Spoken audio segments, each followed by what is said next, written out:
this writ is in the nature of prohibition,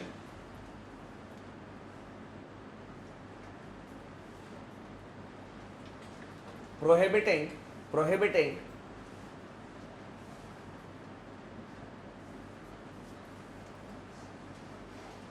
the lower court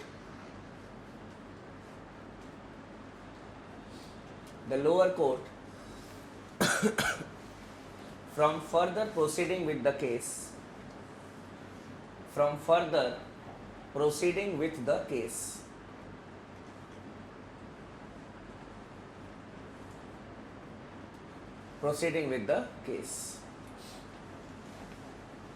देखो क्या है, suppose if I am a government servant and I have been removed from my service.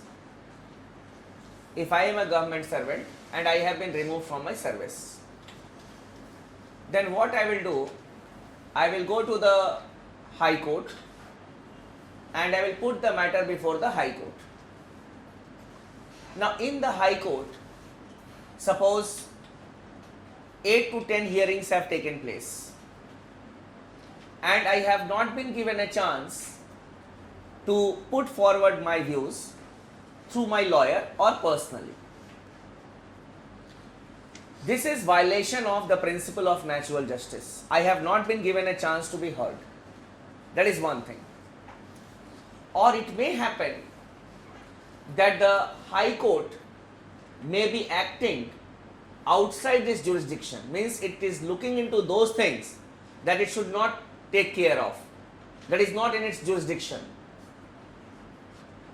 So in both the cases, what I can do is, I can go to the Supreme Court and say that, or I can pray before the court that my case is pending before the lower court and the lower court has not given me a chance to present my views and the court has said that in the next hearing the judgment will be given. I fear that I may not get justice as I have not been given a chance to be heard.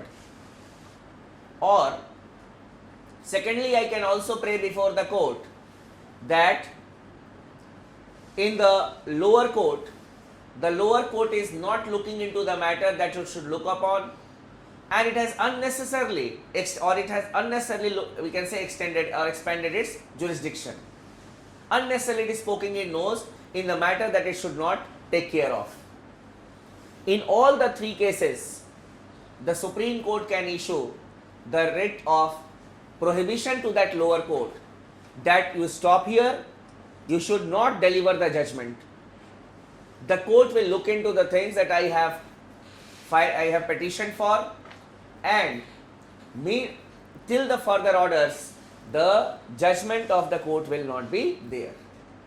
So it is a type of stay order on the judgment of the court. For example, mandamus was stay order on a public authority, that till further order you should not do this. Prohibition, it is a type of stay order for the lower court, that till further orders you should not deliver the judgment. That is the writ of prohibition. So if the case is going on, for example, if you are the lower court, you are the High Court, and the matter is pending before you, I have gone to the Supreme Court, and then the Supreme Court will issue the writ to you people that you do not further proceed with the case, you be there where you are. Another writ that can be issued by the Supreme Court is the writ of certiorari.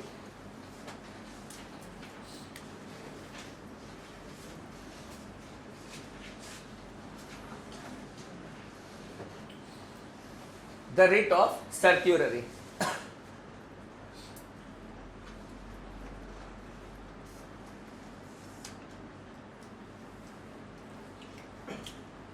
This writ is same as that of the writ of prohibition. Means it can be issued only to a judicial body or a quasi judicial body, and the grounds are also the same. The only difference is that prohibition is issued when the case is pending before the court, and certiorari is issued when the judgment has been delivered to declare the judgment as null and void. Means as a matter of appeal you may have gone to the court, and if the court, that is the Supreme Court, declares your judgment as null and void on the grounds that we have written earlier, then it will be termed as certiorari. So both the writs are same, except that prohibition is issued when the case is pending, certiorari is issued when the judgment has been delivered. The writ of certiorari,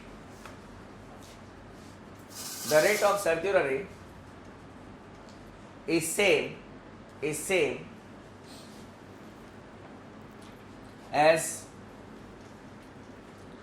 the writ of prohibition, except that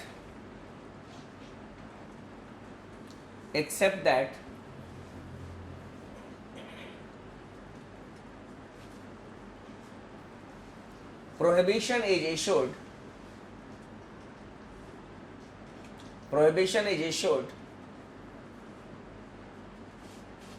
when the case is pending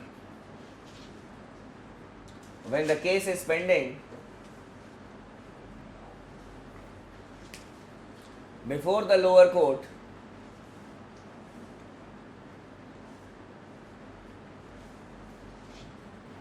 and certiorari is issued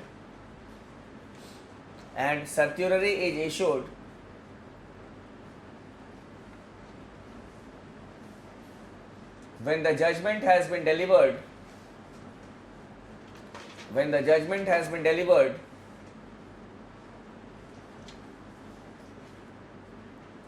to declare it as null and void.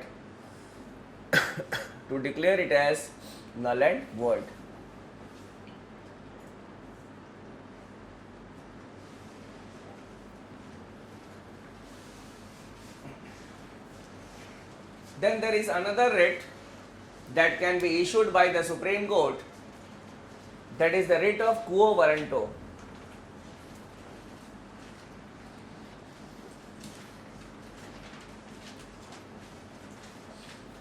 The writ of quo warranto. Quo warranto literally means what is your authority?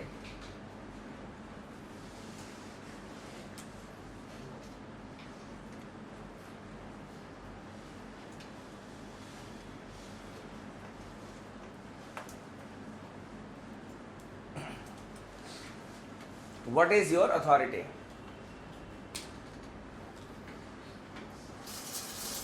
This writ is not at all related with our fundamental rights. But under Article 32, the Constitution has given this right of issuing the writ to the Supreme Court in public interest. Quo warranto means what is your authority? It is issued to a person holding a public office.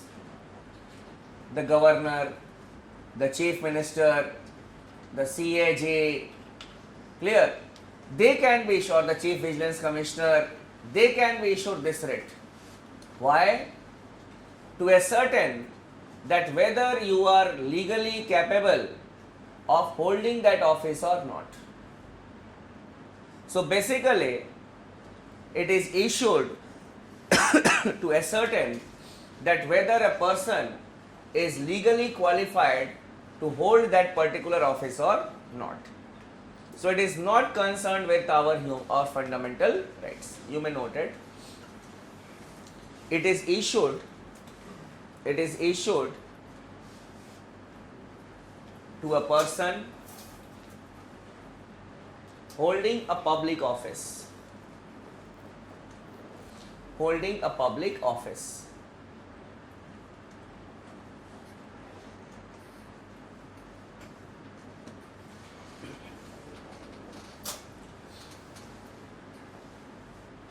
It is issued to ascertain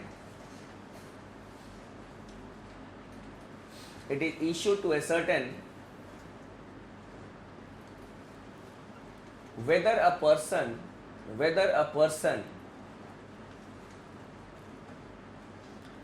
is legally qualified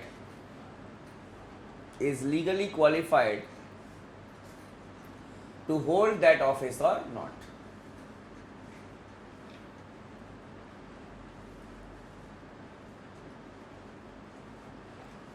If it is issued,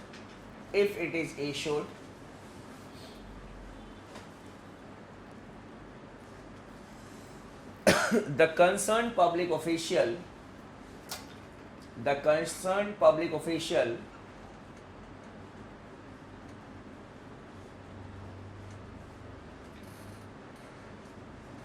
has to prove before the court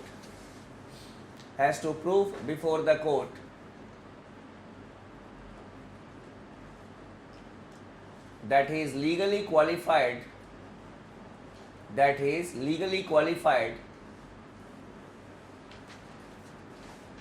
to hold that office.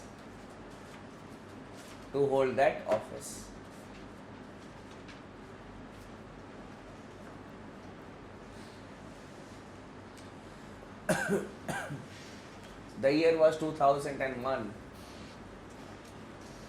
and the state was Tamil Nadu.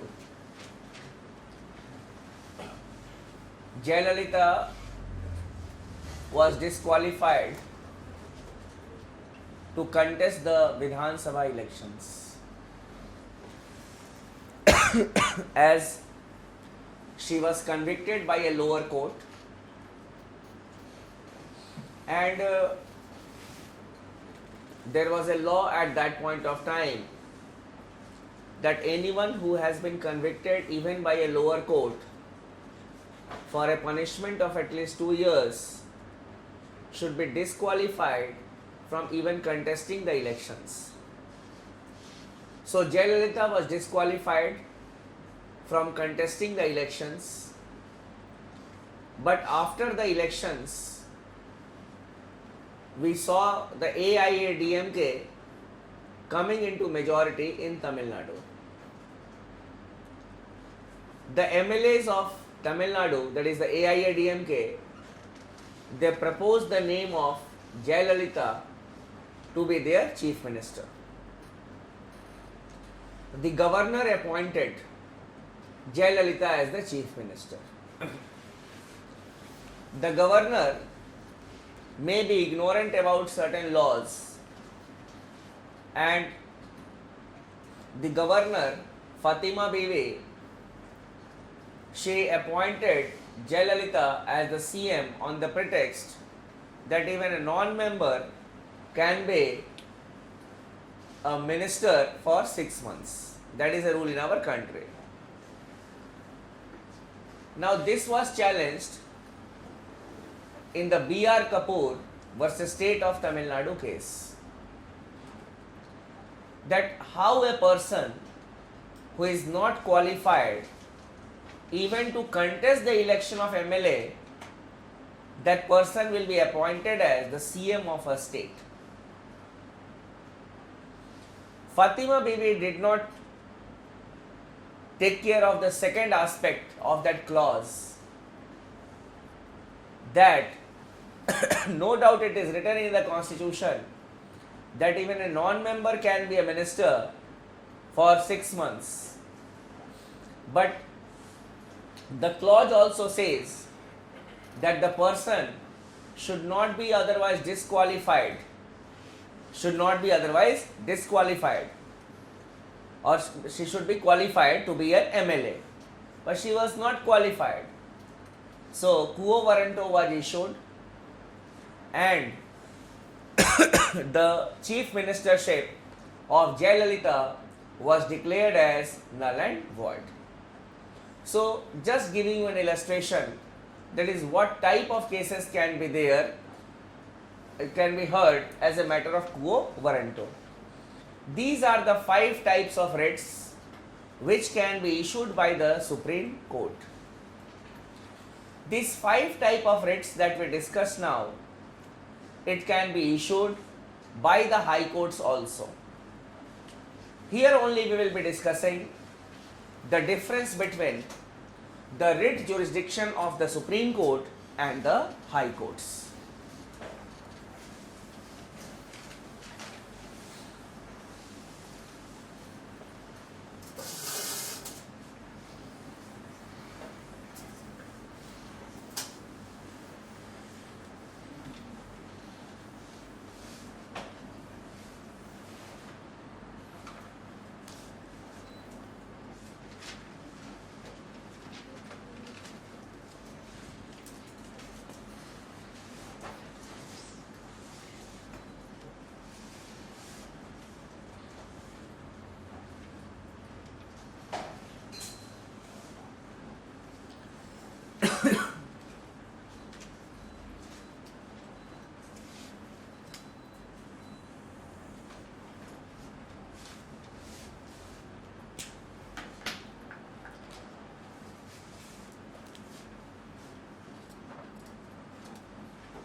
Under Article 32, the Supreme Court can issue writs for the enforcement of fundamental rights only.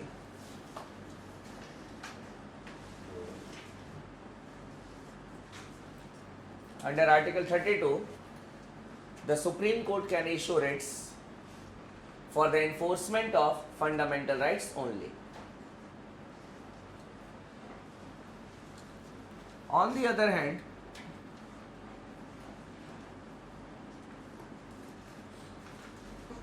under Article 226,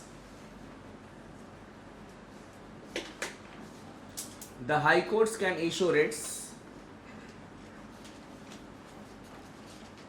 for the enforcement of fundamental rights as well as other legal rights.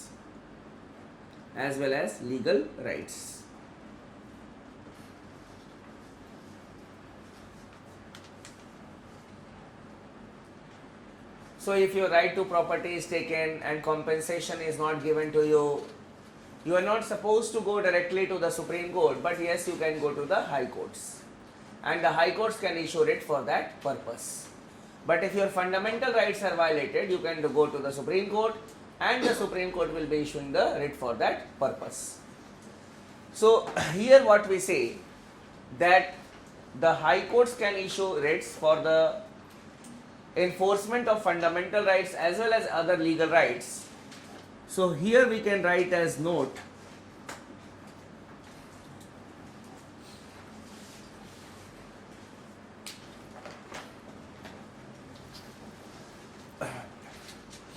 the writ jurisdiction of the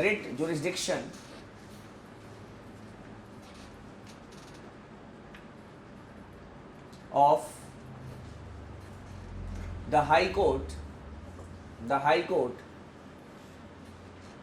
is wider than the writ jurisdiction of the High Court is wider than that of the Supreme Court.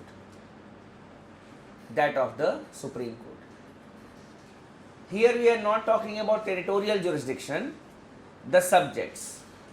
The High Courts can issue writs for the enforcement of fundamental rights as well as other legal rights.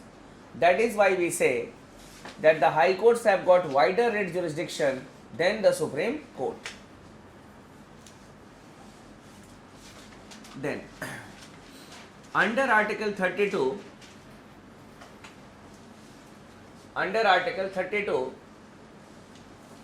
the Supreme Court is bound to issue writs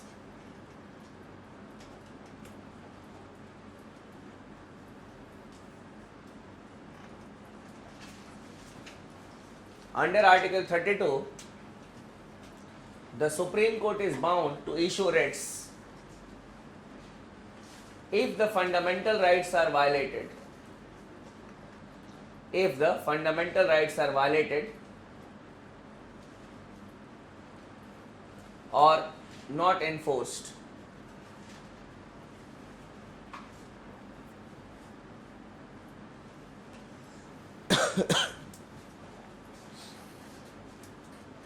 under Article 226,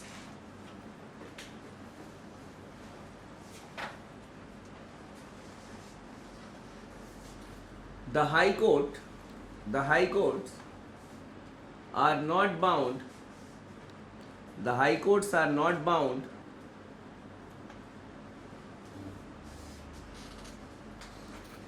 to issue writs. The High Courts are not bound to issue writs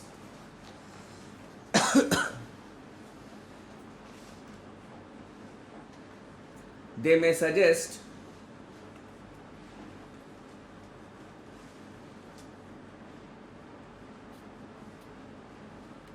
other alternatives also.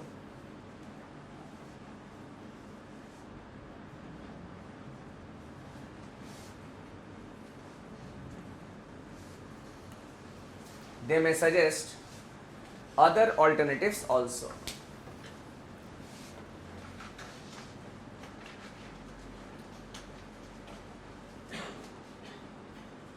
Now, when a person goes to the Supreme Court for the enforcement of the fundamental rights or files a petition that the fundamental rights are being violated, without a second thought, the Supreme Court will issue the writ to the concerned official or to the concerned individual. Immediately the writ will be issued that you present the facts before us or you do this. On the other hand, if a matter comes before the High Court may issue writs or it may suggest an alternative. That is, a 3-member committee should be set up within 7 days to look into the matter and it should give its report within 1 month. Clear?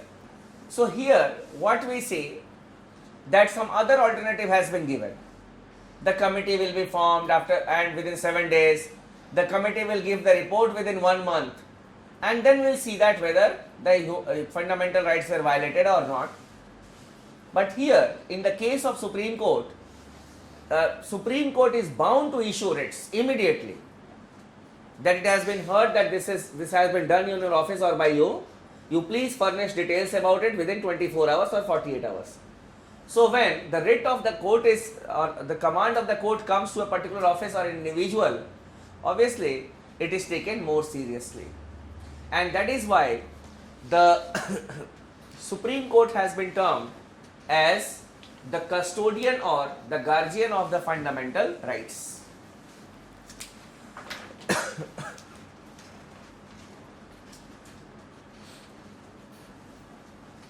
The Supreme Court has been declared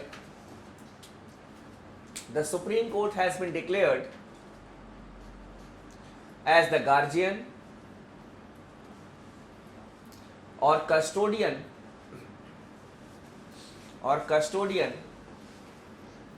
of the fundamental rights.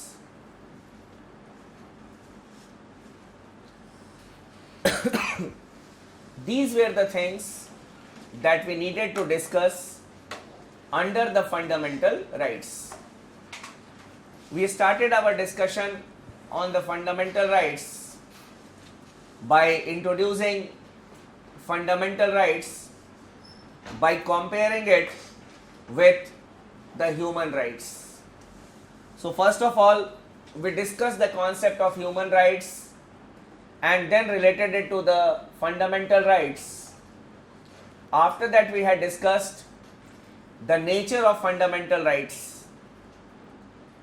After that, we went on to discuss the judicial review and fundamental rights.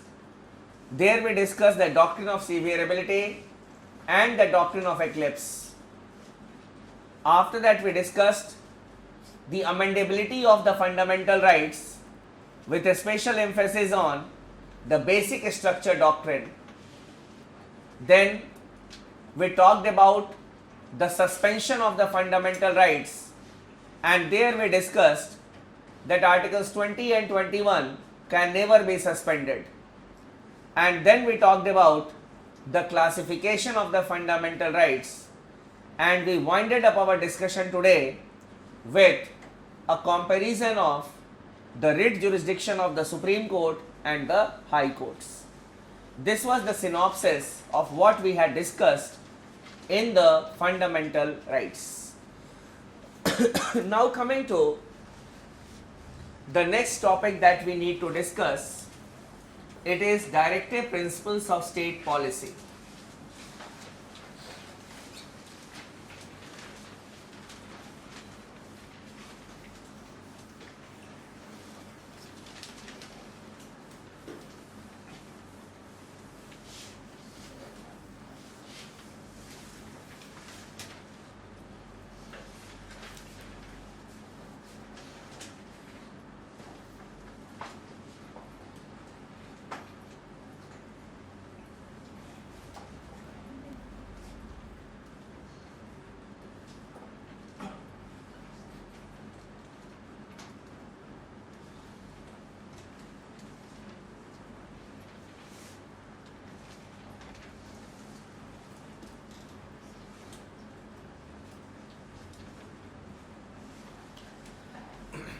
Directive principles of state policy.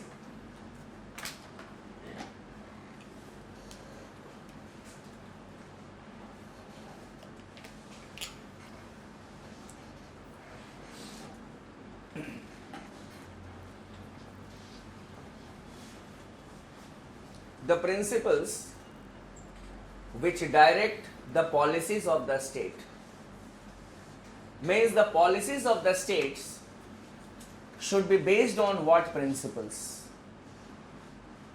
So broad guideline has been given in part 4 of the Constitution that while making policies for the state, what are the principles that need to be followed by the state?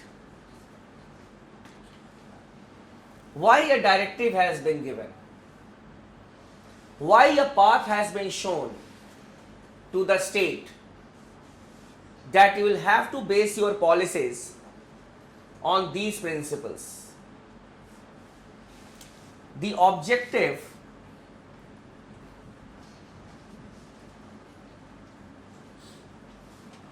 of the directive principles of state policy is to create a welfare state.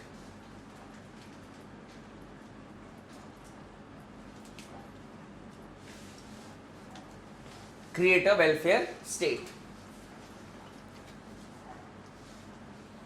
What is a welfare state? A welfare state is that state which performs dual functions. One is regulatory functions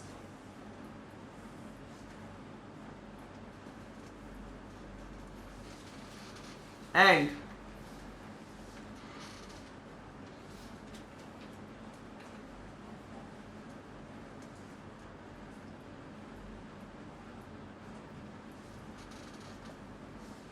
developmental functions. So never you say that a welfare state is that state which undertakes welfare of the people. It is a very vague answer. A welfare state is that state which undertakes regulatory functions, that is maintenance of law and order, that is regulating the behavior of others, that is regulatory functions, as well as the developmental functions, the schools, colleges, roads, hospitals, electricity, drinking water, these are developmental functions. So, a welfare state undertakes both the functions, the regulatory functions as well as the developmental functions. Now, when we analyze the directive principles of state policy, there are three types of principles which are there in the directive principles of state policy.